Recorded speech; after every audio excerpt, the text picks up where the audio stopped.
भाभी, आपके साथ जो मज़ा आता है ना, वो तो सीमा के साथ भी नहीं आता। मुझे भी तुम्हारे भैया वो खुशी नहीं दे पाते जो तुम देते हो। सच?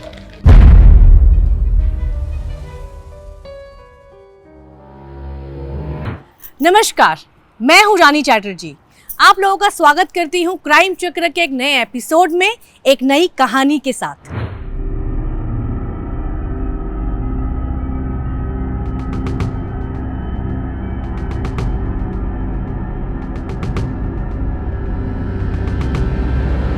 ओहो, आज तो बड़ी खूबसूरत सी लग रही हो। क्या कर रहे हो? कोई देख लेगा इधर। तो देख लेने दो ना। अब मुझे अपनी बीवी से प्यार करने के लिए छुपना पड़ेगा क्या? अब मुझे अपने हाथों से खिलाओ जैसे पहले खिलाती थी। आप भी ना बस। अरे अगर इतना शर्माओगे तो हमारे नन्हे मुन्ने बच्चे कैसे होंगे? सिक्की आ जाएगा। रिक्की अभी सो रहा है और वो आराम से उठेगा, और अगर आ भी गया तो क्या? उसे पता तो चलेगा कि उसके बड़े भैया भाभी से कितना प्यार करते हैं, और फिर अगला नंबर उसी का तो है। उससे भी शादी करके तुम्हें खूबसूरत सी देवरानी जो देनी है। आपको बड़ा इंटरेस्ट आ रहा है देवरानी की खूबसूरती में? अरे नहीं नहीं, मुझे तो तुम पे इंटरेस्ट है, बट एक तुम हो कि भाव नहीं देती। तो ले लीजिए भाव। अच्छा,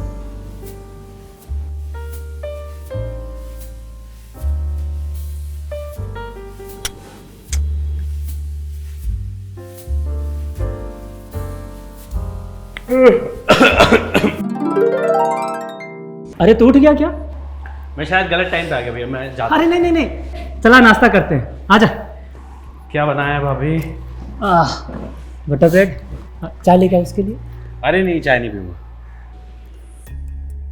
अरे आप इतना शर्मा क्यों रहे हो? अब मैं बच्चा थोड़ी ना हूँ, मेरी भी एक गर्लफ्रेंड है। रिक्की, अपनी भाभी कोई ऐसे तंग करता है? अब भैया इस घर पे सबसे छोटा मैं ही तो हूँ, मैं मस्ती मजाक नहीं करूँगा तो और कौन करेगा? एक काम करो, आप दोनों ना मुझे एक प्यारा सा भतीजा, एक प्यारी सी भतीजी दे दो, तो मेरा भी मन लगा रहेगा ना। पहले हम अपनी देवरानी लाने की प्लानिंग कर ले। वैसे कब मिलवा रहे हो उससे हमें? अरे भाभी, मैं तो कब से इंतजार कर रहा था, आप बताओ कब मिलवा दूं? देखिए।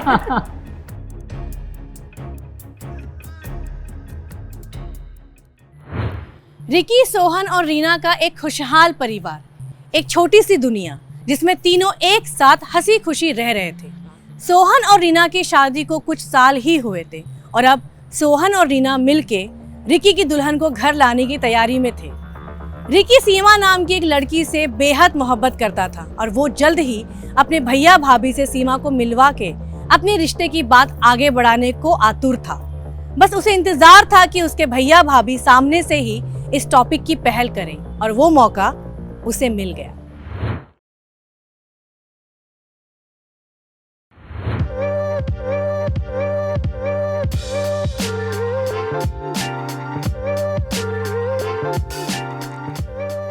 तुम लड़कियों का ना मुझे कुछ भी समझ नहीं आता है। अगर मेकअप निकालनी होता है तो फिर मेकअप करती क्यों हो? खूबसूरत दिखने के लिए। तुम तो पहले ही इतनी खूबसूरत हो, मेरी नजर से तो देखो। अच्छा, ये बात है, दिखाओ क्या?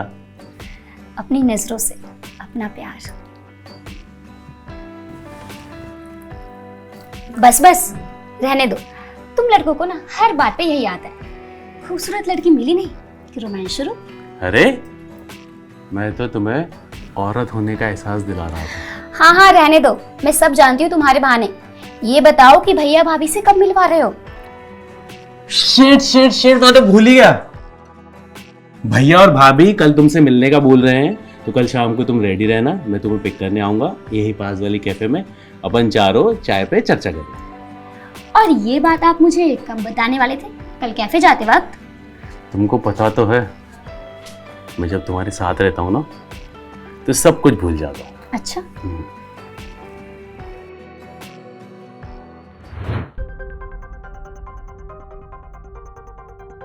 कितना टाइम लगाता है लड़का। जरा फोन तो कीजिए, पता नहीं कहाँ रह गया।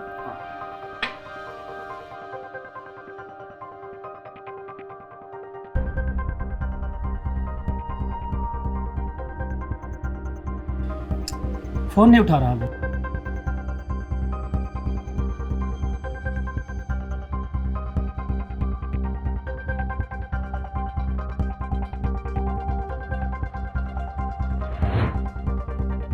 सीमा, यार थोड़ा जल्दी कर लो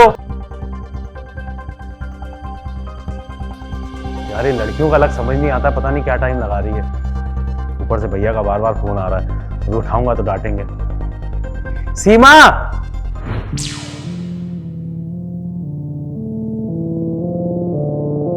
यार जल्दी करो ना, भैया भाई वेट कर रहे हैं, फोन पे फोन आ रहा है भैया का।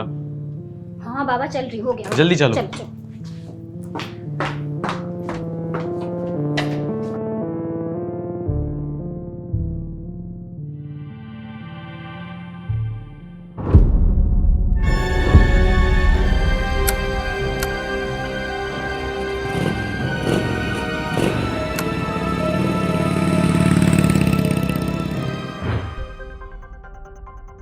ये लो आ गए। आओ आओ, खुश। खुश हो, बैठो बैठो। 2 चाय लाना। कितनी संस्कारी और खूबसूरत लड़की मिली हमारी रिक्की को, किसी की नजर ना लगी। वाह भाभी, अभी शादी भी नहीं हो रहा आप मुझे भूल गए, सिर्फ इसकी तारीफ। मेरी तारीफ कौन करेगा? कोई नहीं। अरे ये तो वही बात है कि लंगूर के मुंह में अंगूर। भैया आप भी। चलो चाय पियो।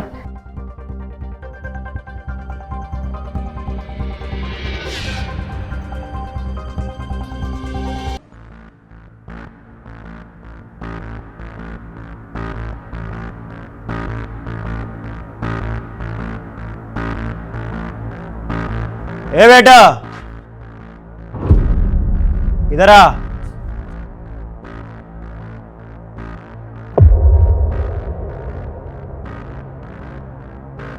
कड़क है चाय यहाँ की, कड़क है, जरा लेके तो आ।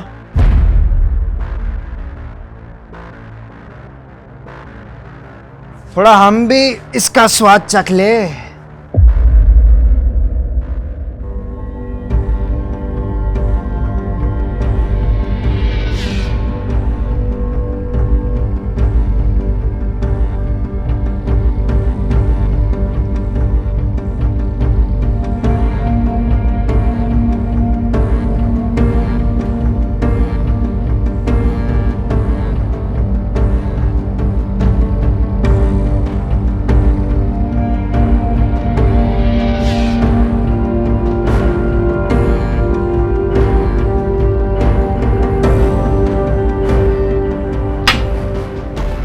बे बेटा, तेरे यहाँ पे तो बहुत वैरायटी है बे। अब अकेले में किस किस का स्वाद ले। इडियट, ये वही लड़का है रिकी जिसके बारे में मैं तुम्हें बता रही थी ना। मुझे फॉलो करता रहता है और परेशान करता है।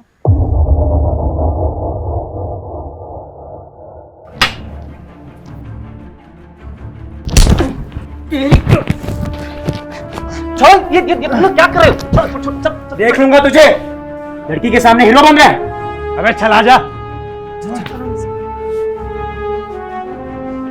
याद रख, छोड़ूंगा नहीं तुझे। अबे चला जा, नहीं तो पिटेगा अभी।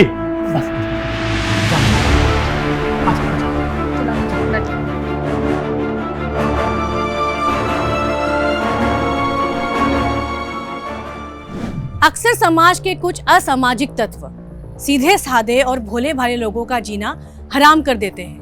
हम कितना भी औरतों की इज्जत करने का दावा करें, पर मैं ये गारंटी के साथ कह सकती हूँ कि हर एक औरत अपने पूरे जीवन काल में किसी न किसी तरह से सिर फिरे आशिक या ऐसे असामाजिक तत्वों से कभी न कभी परेशान जरूर होती है, चाहे वो किसी को बताए या ना बताए। राजेश सीमा को अक्सर फॉलो करता था और साथ ही साथ वो रिकी पे भी नजर रखे हुए था। आइए देखते हैं।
हाँ भाई, इस साले ने मेरे आइटम को फंसा के रखा है। मैं बहुत प्यार करता हूं उससे भाई, पर साला वो मेरे को भाविस नहीं देती है। और वो साला चूजा मेरे को सबके सामने थप्पड़ मारा। भाई इसका कुछ करना पड़ेगा। मेरे को वो लड़की मांगता है अपने बिस्तर पे। भाई अब कोई प्यार व्यार नहीं, उसका घमंड उतारने का है मेरे को।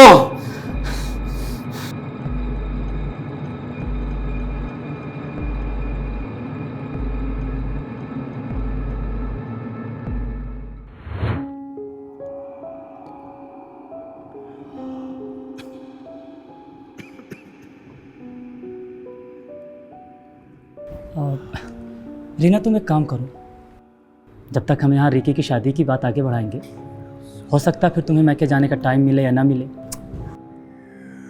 और हाँ, अपने मैके में रिकी की शादी के बारे में सबको बताना और वहाँ कहना कि सबको यहाँ पर सपरिवार आना ही है। और अपना यहाँ पर है ही कौन। ठीक है, मैं मायके जाने के लिए तैयार हूँ।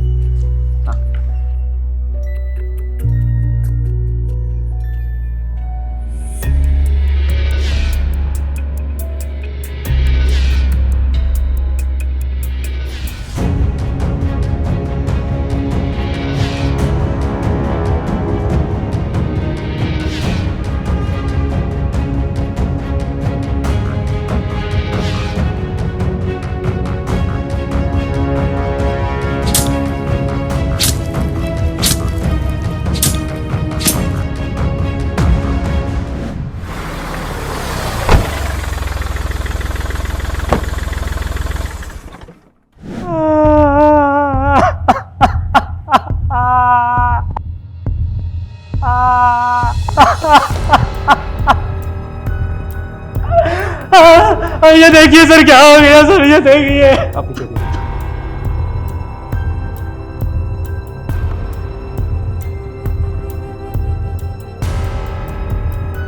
सर पेट पे धारदार हथियार से वार किया है और बॉडी पे कोई स्ट्रगल के निशान नहीं है। सर मेरे भाई को किसी ने मार दिया। किसने मारा आपके भाई को? पता नहीं सर। जब इनका खून हुआ तब आप कहाँ थे? सर मैं अपनी बीवी को छोड़ने स्टेशन गया था। राजीव, बॉडी को पोस्टमार्टम के लिए भेज दो, इनके भाई की सारी डिटेल्स निकलवाओ फास्ट। सर देखिए, आप हिम्मत रखिए, हम आपके भाई के कातिल को जल्द पकड़ लेंगे।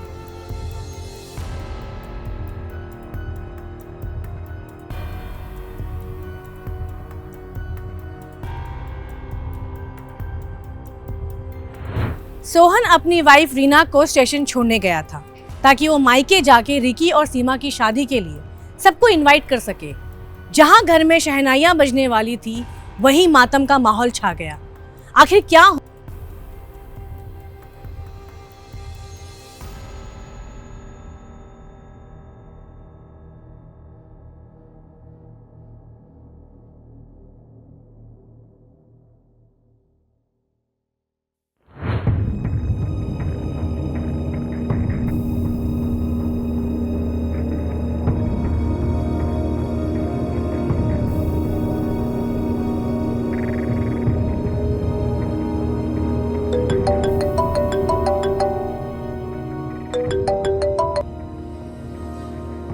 काम हो गया? ठीक है, मैं जल्दी मिलती हूँ।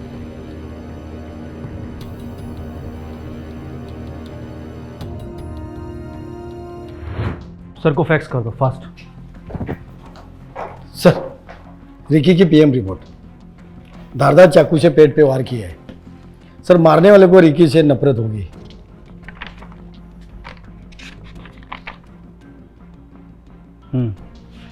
एक काम करो, रिकी की कॉल डिटेल्स निकलवाओ और चेक करो घर के आसपास कोई सीसीटीवी कैमरा था क्या, वहां की फुटेज निकलवाओ फास्ट। सर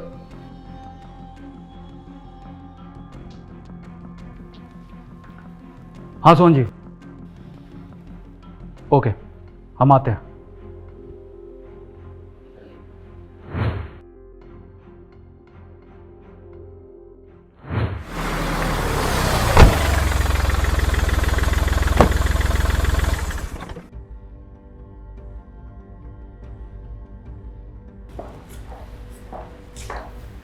जी बताइए सोहन जी, आपने हमें क्यों बुलाया? सर वो और ये आपकी तारीफ? सर ये सीमा है, रिकी की मंगेतर।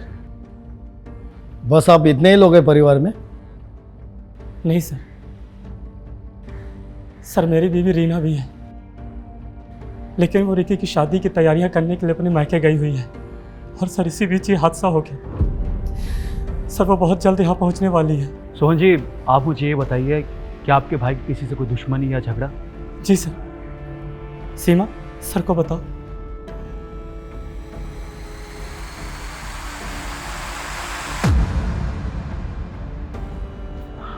सीमा जी प्लीज़ बताइए। देखिए, आपको डरने की ज़रूरत नहीं है, पुलिस आपको प्रोटेक्शन देगी। सर, एक लड़का है राजेश, वो अक्सर मुझे फॉलो करता था, स्टॉक करता था, और वो रिकी को बिल्कुल भी पसंद नहीं करता था। रिसेंटली कैफ़े में रिकी से उसे लड़ाई हुई थी और उसने रिकी को जान से मारने की धमकी भी दी थी। और उसके बाद ही ये सब हो गया। ये राजेश का पता लगा और उठा के लाओ उसे। सर,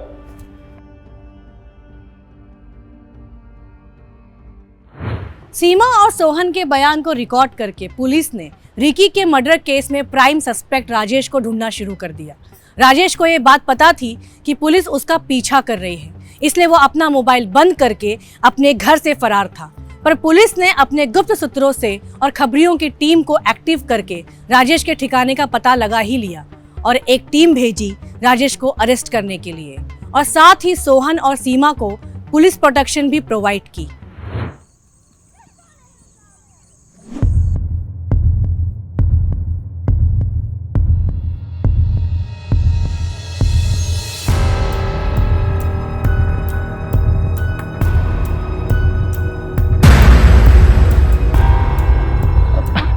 अरे तुम डरो मत, ये कंबल मैं तुम्हें उड़ाने ही लाया हूँ।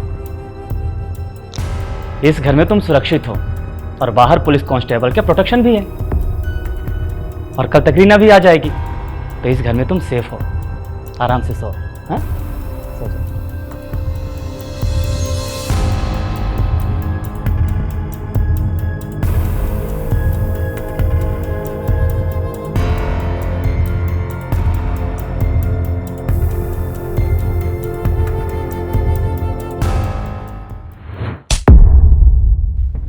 और भाई सिरफिरे आशिक, आशिक इतनी सर पे चढ़ गई कि तूने एक मासूम की जान ले ली।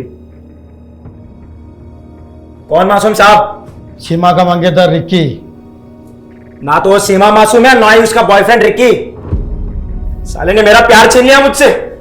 इसलिए तूने तैश में आके मौका देख के उसको अपने रास्ते से हटा दिया ताकि तू सीमा तक पहुंच सके। मुझे सीमा तक नहीं पहुंचना है साहब, मैं तो उससे नफरत करता हूं। जी चाहता है कि उसे जान से मार दूं। रिक्की की तरह। रिक्की? मैंने रिक्की को नहीं मारा है साहब। हर कातिल, हर अपराधी यही बोलता है कि उसने कोई अपराध नहीं किया, लेकिन जब पुलिस की लाठी पड़ती है ना, तो तोते की तरह मुंह खोलने लगता है। मार लो साहब, जब जिंदगी ने इतना मारा हो तो अब क्या ही मारोगे? सर मुझे लगता है सर फिर है, कोर्ट में इसकी रिमांड की मांग करते हैं, तभी ये मुंह खोलेगा। इसके खिलाफ ठोस सबूत इकट्ठा करो, तब तक इसे बम अप करवाओ। सर साहब मैंने कुछ नहीं किया साहब। पुलिस ने राजेश को गिरफ्तार तो कर लिया था, पर राजेश अपना गुनाह कबूल नहीं कर रहा था और पुलिस के पास कोई ठोस सबूत भी नहीं था जिससे पुलिस कोर्ट में राजेश को मुजरिम साबित कर सके। मर्डर वेपन का कोई अता पता नहीं था और ना ही कोई ऐसा सबूत जिससे पुलिस राजेश को लॉकअप में बहुत देर तक रोक सके। पुलिस को ये तक पता नहीं था कि अकेला राजेश ही हत्याकांड में शामिल था या उसके पीछे भी कोई और था। और जहां तक हमने देखा कि सीमा भी किसी से फोन पे बात कर रही थी, क्या ये काम सीमा और राजेश का हो सकता था? अगर हाँ, तो वजह क्या रही होगी?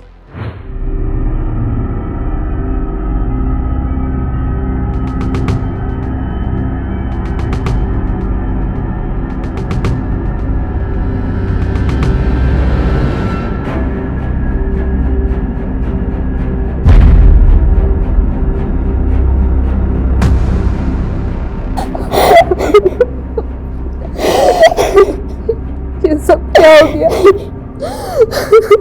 भगवान ने रिकी को हमसे क्यों छीन लिया?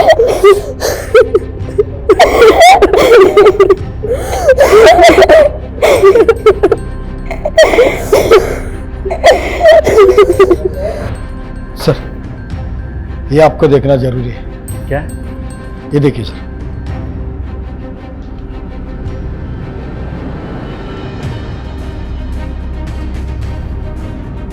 हमें तुरंत कोई एक्शन लेना होगा। बाकी लोकेशन लिस्ट में निकलवाओ। अरे सोहन के घर की सिक्योरिटी टाइट कर दो। कोई भी घर से बाहर नहीं जाना चाहिए। सर, पुलिस ने जब जोरों से सबूत की तलाश करना शुरू किया तो मर्डर स्पॉट के एरिया के आसपास से पुलिस को एक सीसीटीवी फुटेज बरामद हुआ और उस सीसीटीवी फुटेज ने पुलिस को कुछ और एंगल से केस को देखने पे मजबूर किया और पुलिस ने कॉल डिटेल्स के साथ मोबाइल लोकेशन डिटेल भी निकलवाई। अब ये केस पुलिस के लिए पानी की तरह क्रिस्टल क्लियर था। बस पता लगाना था तो कत्ल की वजह का। आप लोग भी सोच रहे होंगे कि आखिर कौन है कातिल और क्यों हुई रिकी की हत्या। मन में सवाल तो उमड़ ही रहे होंगे, तो आइए देखते हैं। तो सोहन जी, अब आप मुझे ये बताइए कि आपने अपने भाई को क्यों मारा? सर, ये कैसी बात कर रहे हैं आप? मैं अपने ही भाई को क्यों मारूंगा? वजह जानने के लिए हम तुम्हें यहाँ लाए हैं, वरना खूनी साबित करने के लिए पुख्ता सबूत है हमारे पास। सर, क्या सबूत है आपके पास? आपके घर के पास के एरिया के सीसीटीवी फुटेज में हमने आपको और आपकी वाइफ को स्टेशन जाते हुए देखा, फिर आपको वापस आते हुए देखा। अगर आप स्टेशन जाते तो कम से कम 20 मिनट लगते। फिर हमने स्टेशन की फुटेज निकाली तो आपकी वाइफ अकेली थी, क्योंकि मर्डर के वक्त आपकी फ़ोन लोकेशन आपके घर पर ही थी। और कुछ जानना है आपको? नहीं सर। तो बोलिए। क्योंकि वो मेरी बीवी के साथ सोता था।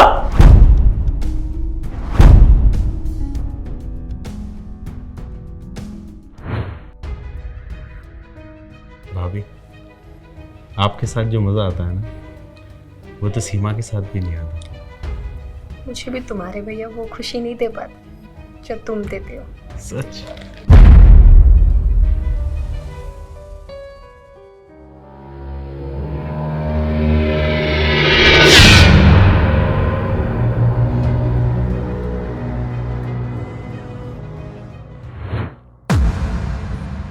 एक भाई जिसको अपने बच्चे की तरह पाला, उसको जब अपनी बीवी के साथ बिस्तर गर्म करते देखा तो मुझसे रहा नहीं गया सर। उस दिन तो मैं कंट्रोल कर लिया, लेकिन ये धोखा मुझसे बर्दाश्त नहीं हो रहा था सर। और इसलिए मैंने बीवी को मायके भेजने का प्लान बनाया, सिर्फ ये दिखाने के लिए सब कुछ नॉर्मल है। लेकिन ये धोखा बार बार मेरे दिल में घुस रहा था सर। मुझसे रहा नहीं गया और मेरे हाथे रिकी का खून हो गया। हम समझ सकते हैं कि आपके ऊपर क्या बीती होगी, लेकिन इसका मतलब ये नहीं कि आपको जुर्म करने का अधिकार मिल जाए। कानून इसकी इजाजत बिल्कुल नहीं देता है।